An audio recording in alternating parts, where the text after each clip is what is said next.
오늘은 이같이 하면이라는 제목의 말씀을 우리가 함께 나누려고 합니다. 오늘 우리가 읽은 이 말씀은요, 여러분이 잘 알고 계시는 산상수훈 말씀의 일부분이에요. 마태복음 5장에서 7장까지의 말씀을 우리가 산상수훈이라고 이야기하는데, 산상수훈이라는 것은 산 위에서 교훈하신 말씀이다, 이런 말씀입니다. 그리고 그 내용이 뭐냐면은 천국 시민의 삶이 어떠해야 하는가 하는 내용을 담고 있어요. 말씀의 요약본이라고 할 수 있는 팔복 말씀에는 천국 시민의 요건이 무엇인가, 그리고 그에 대해서 주시는 상급이 무엇인가를 이렇게 나타내고 있습니다. 그리고 이어지는 13절에서 16절까지의 말씀에서 주님은 너희는 세상의 빛이요 소금이라고 하는 말씀을 하고 계세요. 구원받은 천국 백성으로서 성도들의 삶은 세상에서 맛을 내고 또 밝게 빛나는 본이 되는 삶을 살아야 하는 것입니다. 천국은 하나님의 통치가 이루어지는 삶을 의미하는 거예요. 어떤 지역적인 또 지형적인 그러한 것을 의미하는 것이 아니라 이 땅 가운데 우리가 살아가지만 하나님의 통치를 받으며 살아가는 것, 그 삶이 천국인 것이죠. 따라서 하나님의 뜻을 따라 살아감으로써 세상에 새로운 삶의 패러다임을 나타내야 하는 것이 성도들의 삶인 것을 예수님께서 지금 말씀하고 계십니다. 그런데 유대주의자들에게는 예수님의 삶이 자신들의 어떠한 전통과 율법을 폐하고 전혀 다른 신학을 세우려고 하는 것 같은 그러한 어떠한 반란과 같은 모습으로 비춰졌어요. 따라서 예수님께서는 17절 말씀에 내가 율법이나 선지자를 폐하러 온 줄로 생각하지 말라. 폐하러 온 것이 아니요 완전하게 하려 함이라 라고 말씀하십니다.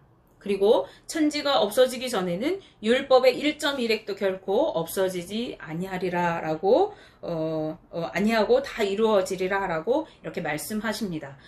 즉 무슨 말이냐, 너희가 그동안 지키고 행했던 그 하나님의 말씀을 내가 없애고 다른 것을 세우려고 온 것이 아니라 그 말씀을 더 완전하게 하기 위해서 내가 왔다. 그리고 하나님의 그 말씀은 이 세상에 없어지기 전에 단 1.1획도 없어지는 일이 없이 다 이루어지게 될 것이다 라고 말씀합니다. 우리는 예수님의 이 말씀을 통해서 그분은 이스라엘 민족이 하나님께 받아 지키는 율법을 무시하거나 폐하려고 하신 것이 아니라는 사실을 알 수 있습니다. 따라서 예수님께서 서기관과 바리새인들을 향해서 화 있을진저라고 화를 선포하시고 또 그들의 외식함을 책망하신 이유 또한 그들을 멸하시기 위함이 아니라 그들이 지옥불에 던져지기를 원하시기 때문이 아니라 오히려 올바르지 못한 신앙을 가지고 있는 그들을 안타까워하시면서 그들에게 바른 믿음, 온전한 신앙으로 돌이켜서 구원받기를 원하셨던 그 간절한 마음이 담겨 있다는 것을 우리가 기억해야 하겠습니다. 예수님은 마태복음 5장 20절 말씀에서 지금 말씀을 듣고 있는 이 무리에게 내가 너희에게 이르노니 너희 의가 서기관과 바리새인보다 더 낫지 못하면 결코 천국에 들어가지 못하리라 라고 말씀하십니다. 우리가 이 말씀을 통해서 무엇을 알 수 있나요? 이 말씀은 먼저 서기관과 바리새인들이 의롭게 살아가려고 힘쓰던 삶을 살았다라는 것을 말씀하시고 있는 것을 우리가 알 수 있어요. 그들은 분명히 율법, 즉 하나님의 말씀을 따라서 살아가려고 애쓰던 사람들이었습니다. 그런데 그 다음으로 우리는 이들이 행한 것을 뛰어넘는 의를 행해야 우리가 하나님의 나라에 합한 자라고 하는 것을 예수님께서 말씀하고 계심을 알 수 있어요. 예수님께서 그렇게 말씀하신 이유가 뭘까요? 서기관과 바리새인들이 율법의 어떤 외적인 부분, 외형적인 부분을 그 규정 지어진 그런 외적인 어떤 모습들을 중요시하면서 형식주의에 빠져 있었기 때문에 그들의 그 올바르지 못한 태도 때문에 예수님께서는 율법의 규정 기준을 절대적인 차원으로 이제 끌어올리려고, 그래서 율법의 준수의 기준을 어떤 서기관과 바리새인들이 따르던 외형적인 차원을 넘어서 이제 내면적인 차원으로까지 확대시키고자 하셨던 것입니다. 즉 마음에서부터 우러나오는 순종의 자세로 온전히 하나님의 계명을 준행하도록 교훈하시고 겉으로 드러나는 어떠한 행동뿐만 아니라 속에 감추어져 있는 생각들, 또 결과를 놓고 보는 그러한 시점이 아니라 마음의 동기까지도 하나님 나라의 법과 또 윤리 규정에 확대 적용하도록 하고 계시는 것이에요.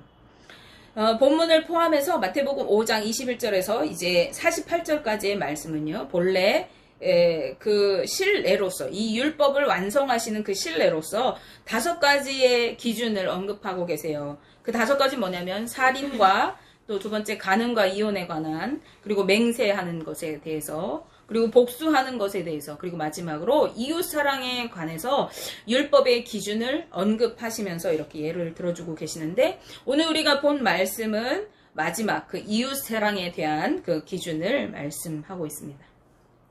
마태복음 5장 43절, 44절 말씀을 우리가 함께 보시겠습니다. 또 내 이웃을 사랑하고 내 원수를 미워하라 하였다는 것을 너희가 들었으나 나는 너희에게 이르노니 너희 원수를 사랑하며 너희를 박해하는 자를 위하여 기도하라. 아멘. 네, 예수님은 먼저 그들이 기준으로 지켜온 율법을 언급하고 계세요. 그런데 내 이웃을 사랑하라 하는 말씀은 우리가 레위기 19장 18절 말씀에 구약에 이미 기록되어 있는 말씀이에요. 그런데 이어서 나오는 내 원수를 미워하라 라고 하는 말씀은 우리가 성경 어디에서도 찾아볼 수 없는 말씀인데, 예수님께서 오늘 이렇게 말씀하시는 거죠. 내 이웃을 사랑하고 내 원수를 미워하라 하였다는 것을 너희가 들었으나, 그들이 이 말씀을 들었대요. 원수를 미워하라, 이웃을 사랑하고 그리고 원수를 미워해라 하는 말씀들을 그들이 들었다고 하는 것입니다. 따라서 이것은요, 당시 유대인들의 마음속에 자리 잡고 있었던 보편적인 어떤 교훈, 그리고 사상이었다는 것을 우리가 유추해 볼 수 있습니다. 당시 유대인들은 어떤 상황 가운데 있었나요? 그들은 로마의 지배를 받고 있었어요. 로마의 속국이면서 로마로부터 엄청난 세금을 부과받고 또 노동적으로 압제를 받으면서 그렇게 살아가고 있었죠. 국가의 그 어떤 권력이라든가 이런 것들이 상실한 상태였습니다. 로마에서 그렇게 압제를 받고 있을 뿐만 아니라 이민족들, 다른 민족들, 그리고 반민족적인 어떠한 사상을 가진 동족들에게도 압제를 받고 있었어요. 그래서 이들은 공공의 적으로 그 로마 또 이민족들 또 반민족주의자들을 공공의 적으로 생각하면서 증오심을 갖는 것이 정당하다고 여겨지게 되었습니다. 그래서 성경에 젤롯당이라고 또 열심당이라고 나오는 그 열심당원들은요, 품에 칼을 품고 다니면서 이들을 살해하는 일도 서슴지 않았다고 합니다. 예수님은 동족들을 사랑하면서도 이러한 이중적인 삶, 원수를 미워했던, 그들을 증오하고 죽이기까지 했던 이러한 삶을 사는 유대인들에게 그 대상이 비록 원수일지라도 너희가 계속 계산적인 어떠한 것이 아니라 무조건적인 사랑을 베풀라고 요구하십니다. 이러한 사랑을 베풀 수 있는 사람은 어떤 사람인가요? 그러한 사람은 하나님의 무한하신 사랑을, 아가페적인 그 사랑을, 나에게 임했던 그 사랑의 감격을 확신한 사람들이 이러한 사랑을 행할 수 있습니다. 즉 죄로 인하여 범죄하여서 마귀의 종 노릇하였고 하나님과 원수되었던 나를 하나님께서 친히 찾아오셔서 나를 대신해서 죽으심으로 구원해 주셨구나 하는 그 무조건적인 사랑을 베풀어 주신 그 하나님의 사랑, 그것을 경험한 사람, 그것을 확신을 가지고 있는 믿음의 사람만이 비로소 원수까지도 사랑할 수 있는 것입니다. 골로새서 1장 21절 말씀에서 전에 악한 행실로 멀리 떠나 마음으로 원수가 되었던 너희를 이제는 그의 육체의 죽음으로 말미암아 화목하게 하사 너희를 거룩하고 흠없고 책망할 것이 없는 자로 그 앞에 세우고자 하셨으니 라고 말씀합니다. 우리는 죄로 인하여서 하나님과 원수 되었습니다. 그런데 예수 그리스도께서 죽으심을 통해서 우리를 거룩하고 흠이 없고 책망할 것이 아무것도 없는 자로 하나님 앞에 세우셨다고 말씀하십니다. 그래서 우리는 그 사랑을 덧입은 우리들은 원수에 대해서 소극적으로 제가 나를 괴롭게 하는데 내가 꼭 참아야지 인내하는 이런 소극적인 태도에 머무를 것이 아니라 보다 적극적으로 그들을 위해서 기도해주고 축복해주는 자세로까지 나아가야 하는 것입니다. 이것은 우리가 인간적으로는 불가능한 것처럼 보여져요. 그런데 예수님께서는 천국 시민된 성도들이 마땅히 이 수준에까지, 원수를 사랑하는 그 수준까지 이르러야 한다고 말씀하고 계십니다. 너희 원수를 사랑하며 너희를 박해하는 자를 위해 기도하라. 이 말씀을 44절 말씀을 킹 제임스 버전에는 이렇게 기록하고 있어요. 그러나 나는 너희에게 말한다. 너희 원수를 사랑하라. 너희를 저주하는 자를 축복하라. 너희를 미워하는 자들에게 선을 행하라. 그리고 너희를 모욕하고 너희를 핍박하는 자들을 위하여 기도하라. 이렇게 번역하고 있습니다. 저주하는 자들을 축복하고 미워하는 자들을 선을 행하래요. 그들에게. 이러한 구절을 추가하고 있는데 이것이 좀 더 원어의 의미를 되살린 것이라고 우리가 볼 수 있다고 주석가는 말합니다. 예수님은 우리가 이같이 행할 때 하늘에 계신 너희 아버지의 아들이 된다고 말씀하십니다. 즉 44절에 나오는 내용이 전제되어야 비로소 하나님의 아들이 된다고 말씀하시는 것입니다. 그런데 이 같은 번역은요, 우리가 구원받은 하나님의 아들이 되기 위해서는 반드시 이러한 행위가 요구되는 것처럼 오해할 수가 있어요. 성도가 하나님의 아들이 되는 것은 어떠한 우리가 행위를 통해서, 원수를 사랑함을 통해서, 또 뭐 기도를 열심히 함을 통해서, 남을 축복함을 통해서 이루어지는 것이 아니라 우리가 예수 그리스도를 믿고 구원을 받은 순간, 그 순간 우리는 하나님의 자녀가 되는 것입니다. 그런데 다른 사람들로부터 하나님의 아들이라고 하는 인정을 받는 것은 실제 행동이 우리가 그리스도의 말씀과 같이 원수를 사랑할 수 있는 정도에까지 이르러야 인정을 받게 되어지는 것이에요. 본문에서 되리니라고 번역된 이 단어는 된다라고 하는 의미보다는 입증되다라고 하는 의미로 이해하는 것이 본문의 문맥상 맞다고 하겠습니다. 따라서 44절의 내용, 즉 원수를 사랑하는 삶을 행해야 하나님이 아들이 되었다는 사실을 너희가 인정받을 수 있다라고 하는 의미로 우리가 보아야 하는 것이죠. 성도들은 단지 구원받는 것에 만족하고 이제 내가 구원받았어, 나는 천국 백성이 되었어, 거기에 안주할 것이 아니라 하늘에 계신 너희 아버지 아들이라 인정받는 성숙한 신앙의 단계로 나아가야 하는 것입니다. 여기서 아버지의 아들이라고 하는 뜻을 가진 휘오이투 파트로스라고 하는 단어는 아버지를 닮은 아들 또는 아버지의 속성을 가진 아들이라는 의미로 이해할 수가 있겠습니다.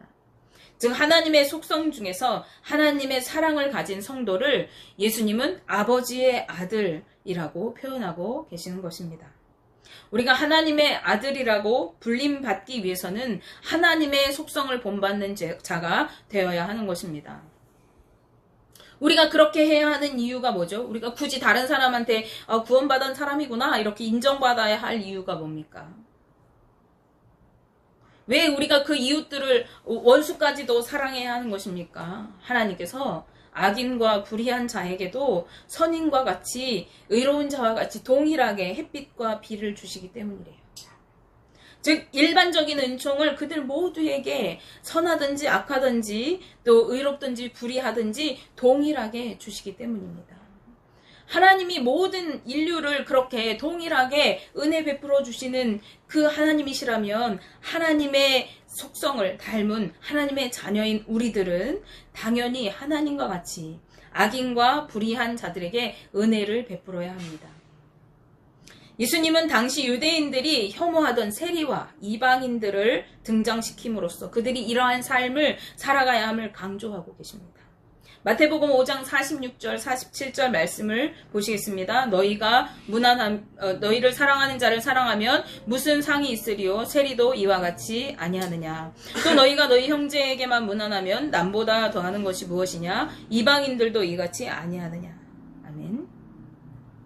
당시 유대인들은요, 세리들을 어떻게 여겼죠? 그들을 민족의 반역자라고 여겼어요. 왜냐면은 로마에 이렇게 소속되어가지고 자기 동족에게 막 세금을 지난 시간에 설교했듯이 막 부과를 엄청 해가지고 자기의 부를 축적했잖아요. 그래서 이 유대인들에게는 그들이 민족을 반역한 반역자로, 그래서 혐오하는 존재로, 죄인 취급받는 존재로 여겨졌어요.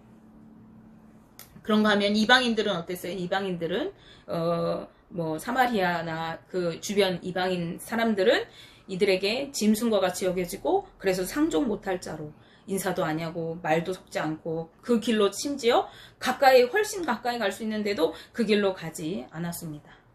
그러나 예수님 말씀하세요. 세리도 자신을 사랑하는 자를 사랑하고 이방인들도 자신의 형제들에게는 문안을 서로 인사를 나누고 문안을 한다라고 이렇게 이야기하십니다. 이렇게 그들의 삶을 밝히는 이유는요, 자신들이 선민이라고, 우리는 너희들보다 의롭고 선택받은 구원받은 민족이라고 자부하는 이 유대인들도 사실상은 이러한 세리나 이방인들처럼 저급한 차원의, 수준 낮은 차원에서 벗어나지 못하고 있는 그런 상태에 있음을 고발하고 있는 성격을 지니고 있습니다. 무난하다라고 하는 말은 행복을 빌어주다라는 뜻을 가지고 있습니다. 당시 이스라엘 사람들이 이렇게 만나면은 입을 맞추고 서로 포옹을 하면서 샬롬이라고 이렇게 인사하는 문화가 있었어요. 요즘도 있죠. 샬롬이라고 이렇게. 그런데 이 같은 인사는요, 이교도들에게는 절대 행해지지 않았습니다. 그래서 자신과 유대감을 가지고 있는 형제나 동족에게만 이러한 인사를 행했던 것이죠. 예수님은 그런 이들의 행위가 어떤 확장되어진 이기심, 우리끼리 똘똘 뭉쳐가지고 다른 사람을 배척하는 어떤 이기심이라고 보았던 것이에요. 그렇기 때문에 동족 간의 편협한 사랑에서 벗어나서 이제는 보다 폭넓게 사랑을 실천하고 원수까지도 이방인도 세리도 다 포용하고 사랑하기를 요구하고 계시는 것입니다. 예수님께서 율법을 풀어주시는 5가지 조항 중에 마지막 조항에서 이웃 사랑의 법을 이렇게 제시하신 것은 성도들에게 요청되는 최고의 윤리가 사랑이기 때문에 그래요. 하나님은 사랑이시기 때문에 우리 성도들이 그 사랑의 모습을 닮아가기를 원하시고, 그래서 성도의 윤리의 최고 기준은 사랑인 것이고요. 그리고 하나님의 명령하신 그 율법의 궁극적인 완성이 역시 사랑에 의해서 성취되는 것임을 말씀하시는 것이죠. 예수님께서 율법에 대해서 풀어주시기 전에 5장 17절 말씀에 이렇게 말씀하시죠. 내가 율법이나 선지자를 폐하러 온 줄로 생각하지 말라. 폐하러 온 것이 아니요 완전하게 하려 함이라. 즉 이 율법에 완전하게, 율법을 완성하는 것이 뭐라는 거예요? 사랑이라고 하시는 것입니다. 성도들이 아무리 율법의 모든 조항을 준수하는 열심을 지니고 있을지라도 왕이신 예수 그리스도께서 사랑으로 통치하시는 하나님 나라의 최고의 법을, 이 사랑의 법을 지키지 않는다면 우리는 서기관과 바리새인들과 같이 형식적인 그러한 수준으로 머물러 있고 그것을 극복하지 못하는 것에 불과한 것입니다. 예수님이 말씀을 마치시면서 하늘에 계신 너희 아버지 온전하신 것 같이 너희도 온전하라고 하세요. 이것은 46절 말씀 이하의 결론이면서 또 21절부터 이어지는 그 말씀, 모든 말씀의 결론인 말씀인데, 천국 시민된 자가 생활 규범으로 삼아야 하는 새로운 신약적인 율법에 대한 결론입니다. 예수 그리스도의 제자된 성도들이 행해야 할 모든 행위의 본분에 무엇인가 라고 하는 것을 밝히고 있는 것과 같아요. 하늘에 계신 너희 아버지 온전하신 것 같이 너희도 온전해야 한다 라고 하는 결론에 도달한 것입니다. 온전이라고 하는 말이 무엇입니까? 구약 성경에서 온전이라고 하는 이 말은 결여됨이 전혀 없는 온전함을 뜻하는 살렘이라는 단어와, 또 하나는 흠이 없이 정결함을 뜻하는 타밈이라고 하는 이 단어들에 관계되는 말입니다. 즉 온전이라는 말은 부족함이 전혀 없고 흠이 없이 정결한 상태를 온전함이라고 할 수 있어요. 구약시대에 하나님께서는 이미 아브라함에게 너는 내 앞에 행하여 완전하라고 명령하셨어요. 그리고 성경에 노아와 다윗, 욥의 경우에 흠이 없는 온전한 삶을 살았다고 기록하고 있습니다. 그러나 우리가 노아를 봐도 또 다윗을 봐도 욥을 봐도 그들이 도덕적인 측면이나 어떤 윤리적인 측면에서 볼 때에 그들의 삶이 완전하고 아무 흠도 없는 그런 삶이 아닙니다. 그렇죠? 노아도 홍수가 지나고 나서 술에 취해가지고 이렇게 실수를 저질렀어요. 다윗도 밧세바를 범해가지고 간음을 저지르는 죄를 저질렀어요. 또 욥도 그렇죠. 욥도 자기가 의롭다고 하나님께 인정을 받았지만은 결국은 하나님께 막 원망하고 대항하다가 결국에는 하나님 앞에 내가 함구합니다. 아무 말 할 것이 없습니다. 라고 굴복하는 그런 내용이 나옵니다. 따라서 온전이라고 하는 뜻은 이 온전이라는 말의 단어가 텔레이오스라는 말인데 이것은 도덕적이나 윤리적으로 우리가 완전하다 이런 뜻으로 우리가 보기보다는 어떠한 하나님과의 관계에 있어서 완전함을 말한다고 보아야 합니다. 하나님의 완전한 지배를 받으면서 하나님께 전적으로 복종하는 모습이 곧 온전함이라는 말입니다. 노아나 다윗이나 욥이나 다 흠이 있고 인간적으로 볼 때 부족한 면이 있었습니다. 그러나 이 세 사람의 공통점은요, 하나님의 말씀에 전적으로 순종했고 하나님을 전적으로 의지했다는 것입니다. 인간은 스스로 결코 완전해질 수가 없습니다. 다만 하나님의 뜻을 바로 깨닫고 진정한 기쁨과 순종의 마음으로 하나님을 사랑하고 이웃과 내 이웃을 내 몸과 같이 사랑하라고 하신 그 말씀을 따르는 적극적인 삶을 살아갈 때에 비로소 완전해질 수 있는 것입니다. 이것은 결코 우리가 마지못해서 행하거나 또 외식적으로 율법을 지키는 정도의 그 사두개인과 바리새인과 같은 삶을 이야기하는 것이 아닙니다. 이것은 더 깊은 차원에서, 즉 마음의 동기와 진정한 마음에서 우러나오는 순종, 숨겨진 숨은 의도까지 말씀이 적용되어야 한다는 것을 의미하는 것입니다. 우리는 하나님 나라의 백성입니다. 하나님의 온전하심과 같이 온전하여서 세상의 빛이 되어야 합니다. 그것은 하나님의 뜻을 따라 살아가는 삶으로 세상을 물들여가는 삶인 것입니다. 우리가 그러한 삶을 살아갈 때에 세상에서 우리가 하나님의 아들, 하나님의 자녀라고 인정되게 될 것입니다. 그리고 하나님께서 우리에게 원하시는 뜻은요, 우리가 마음과 뜻과 정성을 다해 하나님을 사랑할 뿐 아니라 하나님과 동일하게 원수까지도 사랑하는 삶을 살아가면서 주님의 사랑을 이 세상에 나타내는 것입니다. 그래서 이 말씀을 시작하시기 전에 예수님께서는 너희는 세상의 빛이라, 너희는 세상의 소금이라 라고 먼저 말씀하셨습니다. 주님은 우리가 그렇게 살아가기를 원하셔서 율법의 온전한 뜻을 다시 정립해 주시고 우리가 그렇게 살아가도록, 그래서 하나님 아버지의 자녀로 하나님의 온전하신 같이 우리도 온전하라고 지금 말씀하고 계시는 것입니다. 원하기는요, 우리 모두가 하나님의 아들로 인정받는 삶으로 세상의 빛과 소금 되어서 주님을 나타내는 삶 살아가게 되시고 주님의 사랑을 드러내는 삶 살아가게 되셔서 하나님 아버지의 아들이라, 하나님 아버지의 자녀라 인정받는 삶을 살아가게 되시기를 주님의 이름으로 축복하며